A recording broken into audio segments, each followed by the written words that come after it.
मनुवादियों का कुत्ता भी शेर बन जाता है और हमारा शेर भी आगे अगर बढ़ता है तो उसको कुत्ता बनाने का काम करते हैं हमारे लोग। तो मेरे भाइयों, 6 साल से किसी संगठन को होश नहीं आया कि परिवार की स्थिति क्या है, कोर्ट का स्टेटस क्या है, कोर्ट में क्या चल रहा है, किसी को कोई पकड़ नहीं। जबकि आज भी हमारे आंदोलन को कमजोर करने के लिए हमारे कार्यकर्ताओं को डिटेन किया गया, हमारे कार्यकर्ताओं को रोका गया और बहन मनीषा वाल्मीकि के भाई संदीप को यहां आने के लिए रोका जा रहा है। और डॉक्टर रितु जी ने भी यहाँ पर कॉल दिया आने की, तो उनको भी लगातार प्रशासन कह रहा है कि आज का ये कार्यक्रम कैंसिल है। ये प्रशासन का फीडबैक है। तो भाई साहब, इसमें हमारे समाज का कोई कसूर नहीं है, इसमें कसूर उन मनुवादी भ्रष्टाचारों का है जो लगातार हमारे समाज को, हमारे लोगों की आवाज को दबाने का काम करते हैं। और पुलिस प्रशासन ने भी इस आंदोलन को कमजोर करने के लिए हमारे लोगों को गलत गलत जानकारियां देकर हमारे आंदोलन को कमजोर करने का काम किया। लेकिन मैं आप लोगों को एक बात और बता देना चाहता हूं और आप लोगों को आश्वासन दे देना चाहता हूं कि भीमा कोरेगांव की लड़ाई 500 महारों ने 25,000 की पेशावरों की सेना को ध्वस्त कर दिया था। तो ये वाल्मीकि समाज के बच्चे हैं। हरि सिंह नलवा, जिसके खौफ से मुगलों ने अपनी जान बचाने के लिए सलवारें पहनना शुरू कर दी थी, तो हम उस कौम के बच्चे हैं। अगर हिटलर तानाशाह सोच रहा होगा कि हमारी बहन बेटियों को रात में जला देंगे, हमारे लोग जागरूक नहीं होंगे, लेकिन अगर एक भी वाल्मीकि समाज का बच्चा जाग गया तो इतिहास हमारा ही लिखने का काम होगा इस दौर में भी।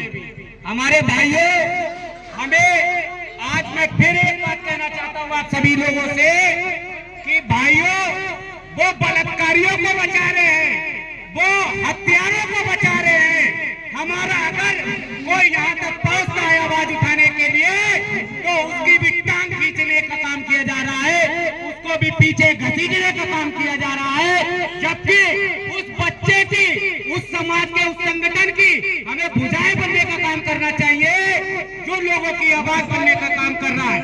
आज हमने देखा उन्नाव की बेटी के साथ खुलेआम दिल्ली की हाई कोर्ट ने 15 लाख रुपए की रिश्वत लेकर उस विधायक को छोड़ने का काम किया। तो सोचो उस मनीषा वाल्मीकि के परिवार के साथ क्या होता होगा, जो समाज आज भी नगर पालिका, नगर निगम से आगे की नहीं सोच सकता, तो उसके साथ क्या हो रहा होगा।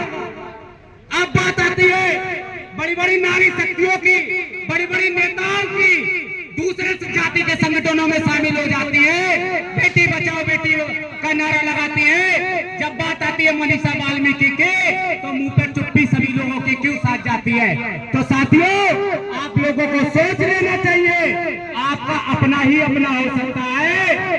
बाहर वाले के साथ खड़े होकर अपने किरदार ऊंचे करने से कोई मैच नहीं बनता। कि कहते नहीं, अगर चोट आपको लगी है तो दर्द आपको होगा, आपके परिवार को होगा। हमारे बड़े भाई राष्ट्रीय झाड़ू सेना के राष्ट्रीय अध्यक्ष हमारे बड़े भाई लखनऊ उर्फ लाखन जी आज के इस कार्यक्रम में आए हैं और ये कौम के असली कोहिनूर आए। इनको पहचानने की जरूरत है कि इनके अंदर दर्द था जो यहाँ आए। जबकि दिल्ली में मैं 2500 संगठनों से मिला, लेकिन मैं नाम नहीं लेना चाहता जिन को मैंने आमंत्रित किया। भाई साहब, दिल्ली के एक कोने में जाने के लिए कम से कम नहीं 200 से 300 रुपए भाड़ा लगता है। और ये कौन चंदा उन लोगों को देती है जो दलाली करते हैं, जो क्रांतिकारी हो, जो बगावत हो।